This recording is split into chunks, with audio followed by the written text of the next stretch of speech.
Parlons maintenant du système alphabétique. Alors, le système alphabétique, comme on le disait tantôt, c'est le système qui nous permet de traiter la langue écrite petite unité par petite unité, syllabe par syllabe, lettre par lettre, et qui nous permet notamment de décoder des mots que nous voyons pour la première fois. La fonction de ce système est traiter des chaînes de lettres par la segmentation, la fusion des unités infralexicales, lettres, groupes de lettres. Et ce système nous permet notamment de lire des mots qui sont parfaitement réguliers, de lire correctement des mots qui sont parfaitement réguliers en français, de lire des mots nouveaux et même de lire des mots inventés de toutes pièces. Dans le PILA, et on va y revenir tantôt, nous exploitons ça. C'est-à-dire que dans certaines activités, nous présentons des mots inventés. Pourquoi est-ce que nous faisons ça? Quand nous faisons ça dans le PILA, c'est pour nous donner une chance de voir qu'est-ce que l'apprenant a réussi à maîtriser des relations graphèmes-phonèmes qu'on lui a enseignées, sachant que lorsqu'on lui présente un mot inventé, il n'a aucun autre point d'appui. Cette chaîne de lettres n'a pas de signification. Il ne peut pas se rabattre sur son vocabulaire orthographique pour le lire et nous faire croire qu'il a maîtrisé les règles graphèmes-phonèmes. Tout ce qu'il a, tout ce qu'on lui offre pour travailler, c'est son système alphabétique.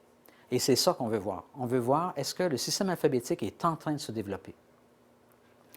Et on veut le voir en écartant d'autres sources d'informations qui pourraient permettre à l'apprenant de lire et nous laisser croire que son système alphabétique est en train de se développer. C'est vraiment à ça que servent les pseudomots. C'est une manière pour nous, c'est une sorte de thermomètre qui nous permet de prendre une mesure du développement du système alphabétique. Naturellement, quand les apprenants lisent des textes authentiques, ils lisent des mots réels dans le contexte d'une phrase. Et bien sûr, éventuellement, c'est ce qu'on veut voir. On veut voir un apprenant pouvoir lire, se débrouiller, lire pour la compréhension des textes authentiques. Mais en cours de route, à divers moments, nous voulons nous donner l'occasion de voir comment se développe le système alphabétique parce que tôt ou tard, notre apprenant va se retrouver devant des mots qu'il n'a jamais vus dans sa vie et il va devoir les décoder. Il va devoir exploiter le jeu des correspondances graphèmes-phonèmes pour pouvoir décoder un mot qu'il voit pour la première fois. Un mot qu'il voit pour la première fois, c'est équivalent à un mot inventé, à un pseudomot. Et c'est à ça que servent ces activités dans lesquelles on présente des mots inventés aux apprenants. Ce n'est pas parce qu'on veut qu'ils deviennent bons à lire des mots inventés. C'est une occasion pour nous de suivre le développement de leur système alphabétique, de nous assurer que le décodage fonctionne bien, parce que tôt ou tard, c'est un point d'appui, ça va être un point d'appui essentiel à l'acquisition de nouveaux mots, et l'acquisition de nouveaux mots est essentielle pour meubler justement le vocabulaire orthographique. Quand on examine la capacité des apprenants à lire des mots inventés, on observe quelque chose de très instructif. Je vous montre ici, je vais vous montrer des données dans une seconde sur de la lecture de mots inventés, mais je commence par vous montrer, on va s'arrêter dans quelques minutes, on va prendre une pause, mais avant, je vais vous montrer ceci. Nous avons présenté à nos apprenants en Ontario dans les centres d'alphabétisation les graphèmes simples ou complexes du français, les graphèmes fondamentaux, pour voir si les apprenants connaissaient le son associé à ces graphèmes. Ce qu'on leur demandait, c'était de nous dire quel était le son de la parole associé aux différents graphèmes fondamentaux, simples ou complexes du français. Et on s'est aperçu que ces graphèmes étaient loin d'être maîtrisés à la fin d'une année de scolarisation dans un centre d'alphabétisation, n'étaient pas encore maîtrisés après 2 ans, et après 4 années, on n'était encore pas tout à fait au niveau des élèves de fin de première année chez les enfants. Alors, ça nous a fait réfléchir. On s'est rendu compte que les adultes ne maîtrisaient pas les graphèmes fondamentaux du français, ni les graphèmes simples, ni les graphèmes complexes. Et vous vous imaginez que la conséquence, une des conséquences, c'est que lorsqu'on leur demande de lire des mots inventés, où là, ils doivent se rabattre sur la maîtrise, le niveau de maîtrise qu'ils ont des relations graphèmes-phonèmes, et là, on observe beaucoup d'erreurs. Alors, je vous montre ici des résultats. Ici, vous voyez comment les enfants se comportent, première année, deuxième année, troisième année, quatrième année. Ici, vous voyez les apprenants adultes à la fin de leur 2e année dans un centre d'alphabétisation en Ontario, 3e année, 4e année. Ils n'arrivent pas au même niveau que les enfants, en partie parce que les relations graphème-phonème ne sont pas maîtrisées. Et ça, ces résultats ont été très, très importants dans la forme qu'a fini par prendre le PILA, parce que une des fonctions du PILA, vous l'aurez remarqué, c'est de faire maîtriser ces relations graphème-phonème de manière à ce qu'on puisse travailler efficacement, qu'on ait un point d'appui solide pour lire des mots qu'on voit pour la première fois et qu'on ait une stratégie de décodage quand on est devant un mot qu'on connaît mais qui présente certaines difficultés de décodage. Jusqu'à présent, nous avons parlé du développement du système phonologique, du système phono-articulatoire, du système alphabétique. Nous arrivons à parler du système logographique. Alors, le système logographique, ce qui nous intéresse dans ce système, c'est sa capacité à pouvoir appuyer la reconnaissance instantanée des mots chez le lecteur parce que le système logographique, c'est celui qui va donner l'accélération au lecteur, qui va lui permettre de lire rapidement. Quand le lecteur lit au tout début, quand le lecteur a un vocabulaire orthographique minimal et qui se rabat principalement sur son système alphabétique pour décoder des mots, la lecture est typiquement très lente parce qu'on opère séquentiellement, petite unité par petite unité. Ce n'est pas comme ça qu'on construit un lecteur qui va lire rapidement. Et lire rapidement, c'est très important. On va en parler un petit peu dans le contexte de la compréhension. Les élèves, les apprenants qui ont beaucoup de difficultés en compréhension, très souvent, sont des apprenants chez qui le décodage des mots ou la reconnaissance instantanée n'a pas atteint un niveau d'automatisation très élevé. Et votre apprenant qui lit lentement, c'est votre apprenant, lorsque vous lui faites lire une longue phrase, il commence à lire sa phrase, il arrive à la fin de sa phrase, et il a mis tellement de temps à se rendre à la fin qu'il a oublié le début. Ça hypothèque la compréhension de façon magistrale. Et si vous ajoutez à ça le fait que certains passages de texte sont relativement longs, si l'apprenant met trop de temps à passer à travers un passage de texte, arrivé à la fin du paragraphe, là, il a complètement oublié le début. Alors, pour lire pour la compréhension, il faut s'assurer que l'accès au lexique soit rapide. On veut aller chercher de la fluidité. Pour aller chercher de la fluidité, le système qui va répondre à cette exigence, c'est le système logographique. C'est le système qui contient le vocabulaire orthographique et celui dont la rapidité d'accès va augmenter avec la pratique de la lecture. C'est ce dont nous allons parler maintenant, c'est de ce système. Et dans ce système, on a également un vocabulaire oral. Le vocabulaire oral chez l'adulte, naturellement, on s'y attend, est plus étendu que chez les enfants. Et pour vous le démontrer, je vous montre cette comparaison que nous avons faite entre les petits apprenants de la lecture, première, deuxième, troisième année, et les apprenants adultes dans les centres d'alphabétisation en Ontario.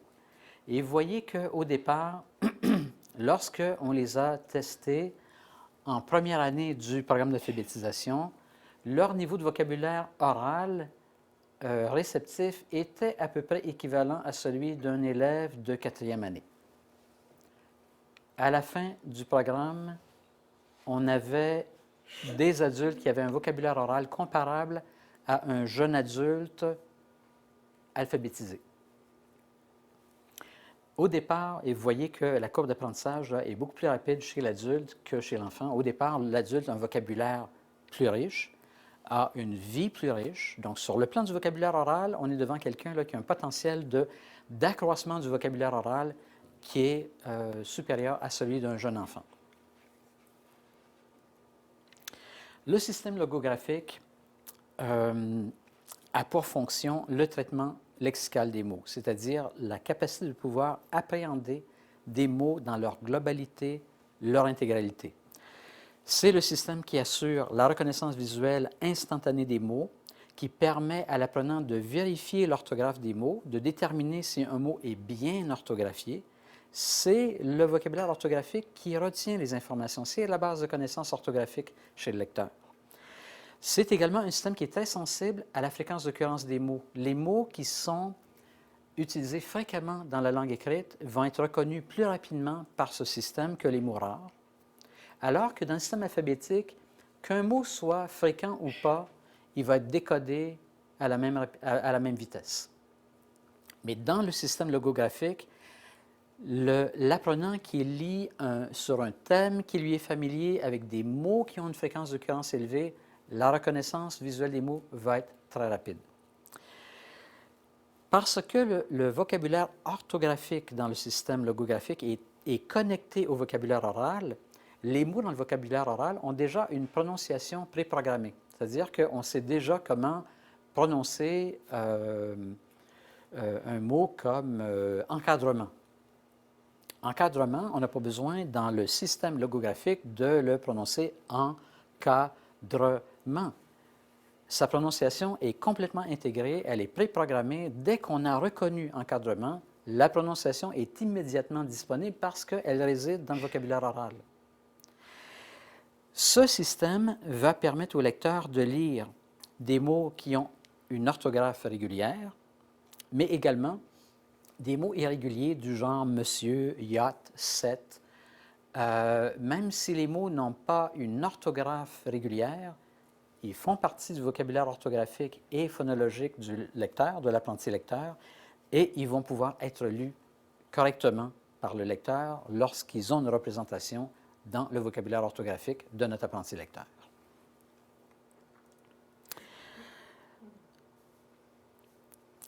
Lorsqu'on examine le développement du vocabulaire orthographique, et il y a différentes manières de le faire.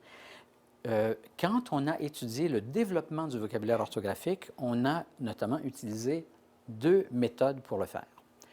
On a, dans un cas, à l'aide d'une procédure qu'on appelle la procédure de jugement de lexicalité, on a présenté à nos apprentis lecteurs des vrais mots dans une liste, mélangés à des mots inventés, et là, on leur a demandé de déterminer lequel était un vrai mot, lequel était un mot inventé.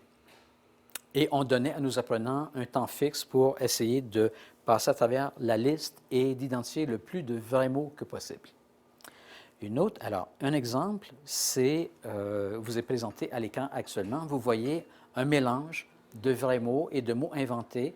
Les mots inventés sont conformes aux règles orthographiques du français, c'est-à-dire que ce sont des mots qui sont construits selon les conventions orthographiques du français.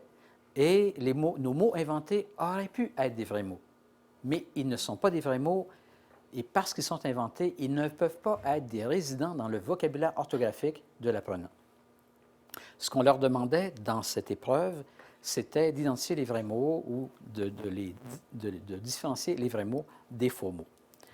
Une autre manière d'étudier le vocabulaire, le développement du vocabulaire orthographique, c'est de présenter aux apprenants, imaginez qu'on prend au hasard des mots, on les tape sur une ligne et on enlève tous les espaces entre les mots. Et ensuite, on demande aux apprenants de mettre une barre verticale pour séparer chacun des mots dans la ligne. Pour pouvoir faire ça, vous devez connaître des mots. Le système alphabétique ne peut pas vous aider à faire ça. Vous devez connaître des mots. Il doit y avoir des mots dans votre vocabulaire orthographique pour être capable de faire ceci. Si on nous demandait, si par exemple on nous présentait à nous, on faisait la même chose, mais si on utilisait des mots en danois, par exemple, et en supposant que nous ne connaissons pas le danois, nous, des adultes lettrés, nous serions incapables de faire cette tâche parce que nous n'avons pas de vocabulaire orthographique pour le danois. Pour faire une tâche comme ça, même si elle a l'air tout à fait simple, on a absolument besoin de connaître des mots pour faire ça. Alors, quand on a fait ça avec des enfants et des adultes, regardez ce que ça nous a donné. Au début, chez nos apprenants adultes dans des centres d'alphabétisation, on n'a pas encore un grand vocabulaire orthographique. Et on a un niveau de performance qui est très, très similaire à celui des enfants de première année. Deuxième année, vous commencez à avoir une petite différence entre les adultes et les enfants. Après 3 ans, là, vous voyez que les adultes se séparent des enfants. Leur vocabulaire orthographique se développe plus rapidement que celui des enfants. En partie parce qu'au départ, ils ont un vocabulaire oral plus étendu que celui des enfants. Mais au début, là, vous voyez que ça prend un certain temps pour développer un vocabulaire orthographique.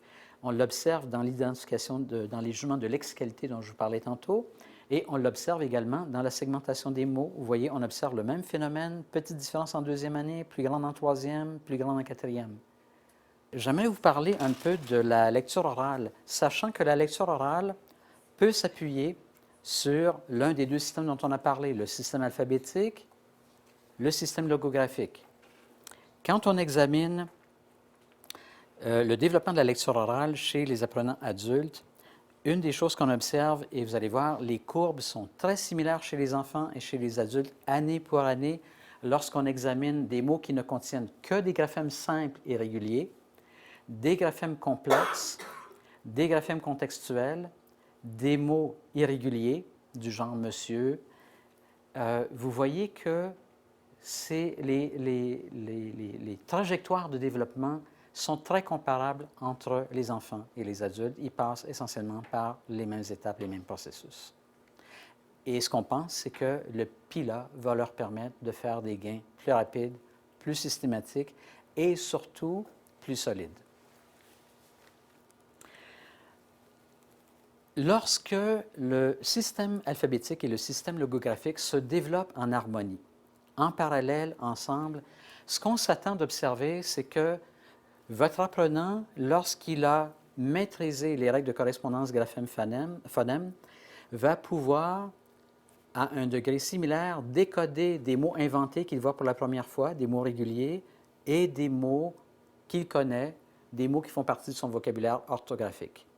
Et c'est typiquement ce que vous allez observer. Alors ici, par exemple, si on regarde dans ce graphique uniquement les points qui sont autour de cette ligne, vous avez ici, chaque point représente un apprenant.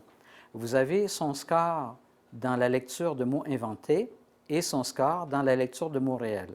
Et ici, vous avez une corrélation, c'est-à-dire que autour d'ici, là, votre apprenant qui est bon à décoder des mots inventés, c'est votre même apprenant qui est bon à lire des mots réels, et vice-versa.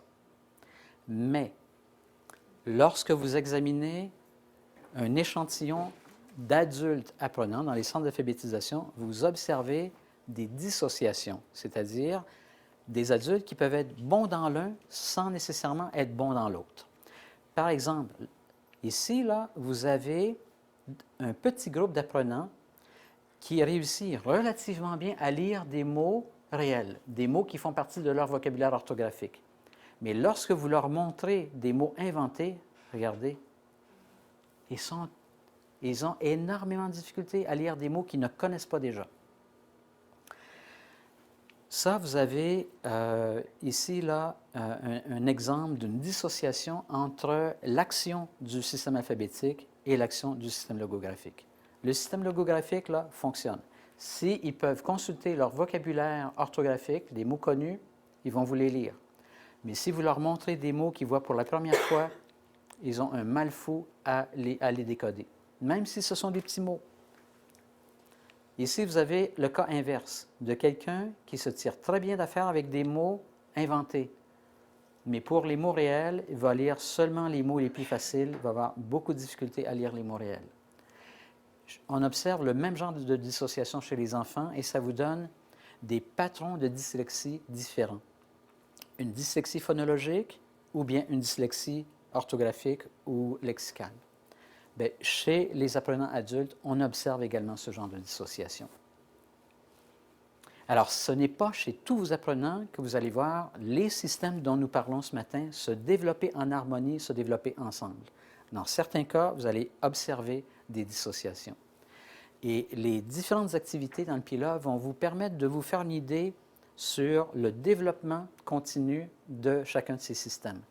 Lorsque vous êtes devant un apprenant qui, dans les activités de lecture de mots réels, se tire bien d'affaire, mais que dans les mots inventés, là, tout dérape, vous avez une indication comme quoi la maîtrise des relations graphème-phonème peut être en péril, la difficulté d'enchaîner des graphèmes dans des mots qui ne sont pas encore maîtrisés présente des difficultés. Alors, ça vous donne des points de repère pour pouvoir vous situer.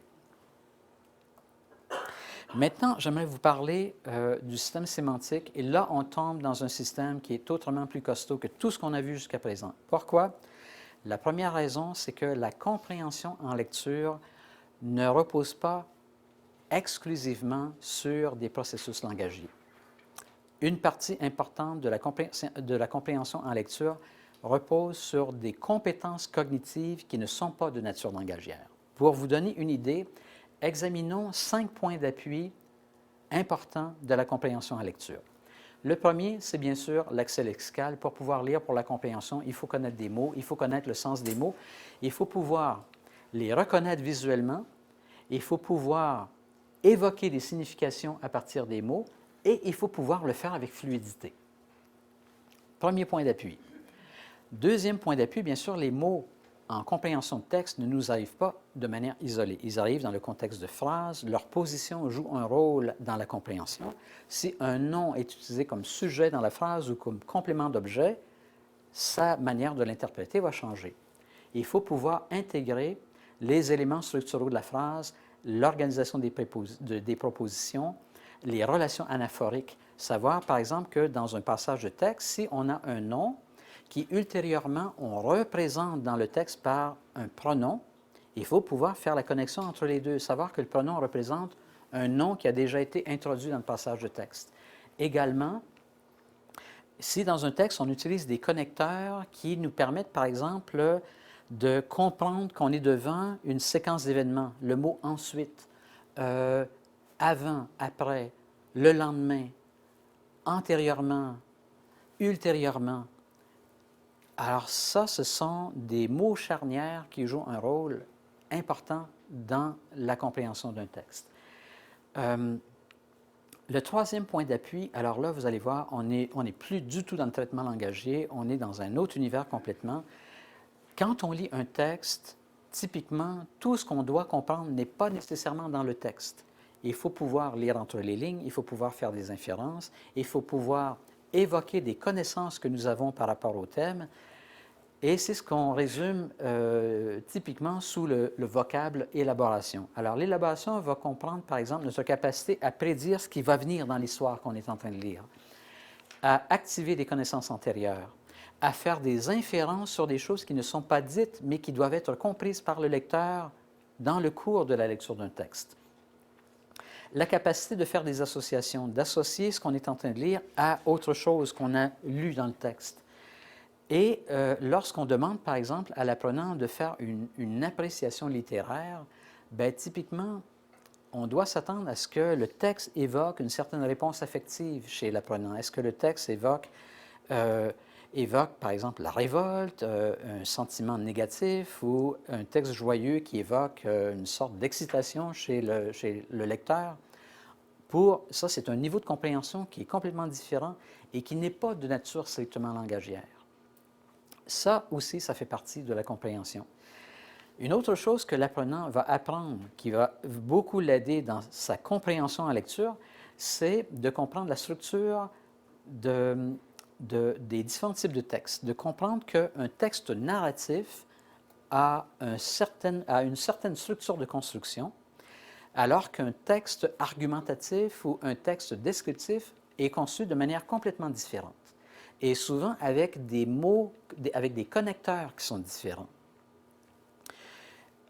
Une fois que l'apprenant a réussi à se faire une tête sur comment différents types de textes sont construits, ça aide énormément à la compréhension et ça aide à pouvoir faire des prédictions sur ce qu'on s'attend. Quand on lit un texte narratif dans lequel on introduit des personnages, on introduit un conflit, une situation problématique, ensuite une séquence d'événements qui conduit à un dénouement, bien, quand on lit ce genre de texte, on peut faire des hypothèses sur comment l'énigme va se résoudre, comment le dénouement va s'articuler.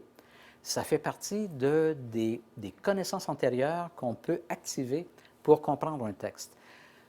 Tout ça, ce n'est pas nécessairement de nature strictement linguistique, c'est une manière d'organiser les idées, mais ça fait partie de la compréhension. Le cinquième élément que je résume sous le thème métacognition est lié au processus de contrôle chez le lecteur. Quand on lit un texte, et c'est particulièrement important chez l'apprenti lecteur doit être capable de d'opérer le monitorage de sa compréhension. Ça veut dire, votre lecteur, il est en train de lire, et tout à coup, il ne comprend plus. Le lecteur doit développer cette sensibilité au moment où il ne comprend plus un texte et être capable de s'arrêter et se dire « je ne comprends plus, pourquoi ?» Ça peut être parce que le lecteur vient de tomber sur un mot qu'il ne connaît pas et c'est un mot important dans la compréhension du texte et là, il est bloqué. Il ne connaît pas le sens de ce mot pour les lecteurs arrivés à maturité. Pour les lecteurs comme nous, quand nous bloquons dans un texte, il est relativement facile de prendre du recul et de dire « voilà, je ne peux plus avancer parce que je ne connais pas le sens de ce mot » ou bien « je viens de tomber sur une phrase qui est écrite de manière ambiguë et là, je ne sais pas comment l'interpréter exactement parce que je pourrais lui donner 2 ou 3 interprétations différentes. » Votre apprenti lecteur n'a pas nécessairement cette sensibilité. De déterminer d'abord quand est-ce qu'il ne comprend plus, de s'arrêter au moment où il ne comprend plus, de savoir pourquoi et de mettre en œuvre des stratégies de dépannage pour savoir quoi faire quand il ne comprend plus. S'il ne comprend plus parce qu'il vient de tomber sur un mot de vocabulaire qu'il ne connaît pas, il doit avoir dans son répertoire de stratégies de dépannage l'accès au dictionnaire, un dictionnaire en ligne, une manière de déduire le sens à partir d'autres mots dans le texte. Votre lecteur a besoin de ce genre de stratégie. Si votre lecteur lit parce qu'il doit se préparer à un examen, la lecture doit être faite en fonction de certaines techniques d'étude qui vont lui permettre de retenir les connaissances extraites du texte pour pouvoir répondre aux exigences de l'examen qui s'en vient. Ça veut dire que les techniques d'étude doivent s'arrimer aux techniques, aux stratégies de lecture, étant donné un objectif particulier qu'on poursuit.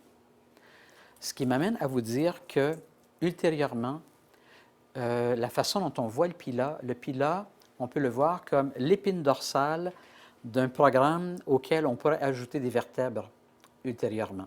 Notamment, un volet qui va être centré sur le vocabulaire, où là, on va véritablement travailler sur l'expansion du vocabulaire. Un volet que nous sommes, enfin pas moi, mais Denise est en train de travailler sur un volet qui vise spécifiquement la pratique de la lecture à l'aide de livrets qu'on situe dans un gradient de difficulté où là, l'apprenant est amené, au fur et à mesure qu'il avance dans le PILA, à lire des textes dont la complexité va augmenter. Alors ça, c'est un autre volet qu'on est en train de greffer au PILA, comme je vous disais tantôt, qu'on considère comme étant notre épine dorsale. Éventuellement, on pourrait ajouter un volet qui est centré sur la grammaire, où là, on travaillerait des notions grammaticales et on expliquerait comment une phrase devient plus complexe. Pourquoi une phrase est simple au point de départ? Parce qu'elle a une structure particulière, sujet, verbe, complément d'objet, et comment on peut la rendre plus complexe? En lui ajoutant une subordonnée, en lui ajoutant un pronom relatif, en lui faisant prendre de l'expansion. Alors tout ça, ce genre de notions-là, on ne va pas bien sûr travailler ça dans le PILA parce que le PILA, c'est vraiment notre base, c'est notre fondation.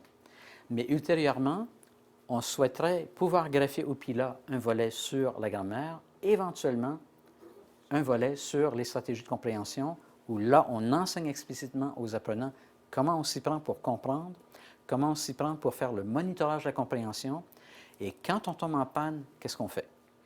Alors, ça nous mène, on vient de faire le tour de notre deuxième partie sur le modèle d'apprentissage qu'on se donne pour comprendre l'évolution des acquis chez les apprenants et pour nous permettre de dégager une compréhension de comment on intervient et ce sur quoi on travaille à l'aide des différentes activités d'apprentissage du PILA. Ce qui nous amène maintenant à vous dire en terminant que le travail le plus intensif qu'on fait dans le PILA est véritablement sur le système phonologique, le système alphabétique et le système logographique. Ce qui nous mène maintenant à parler du modèle d'enseignement qui est central dans le PILA.